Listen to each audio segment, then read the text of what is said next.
গরুগ্রস্ত ঝোল নিয়ে দুই পক্ষের মারামারি, 4 জন হাসপাতালে। ঘটনার প্রেক্ষাপট কি?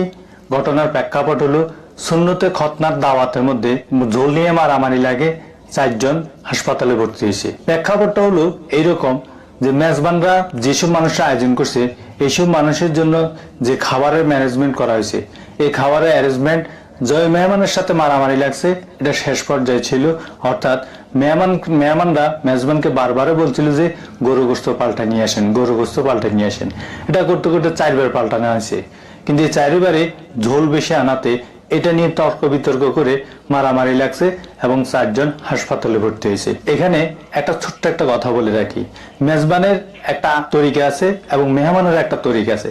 মেজবানের তরিকা হলো মেজবানের যিনি আয়োজন করবেন তিনি সর্বোচ্চ দিয়ে চেষ্টা করবেন যাতে মেহমানকে খুশি করা যায়, আর যিনি মেহমান হবেন তিনি মেজবানের যতটুকু তৈরি করবেন অতটুকুর উপর সন্তুষ্ট থাকা মেহমানের নিয়ম।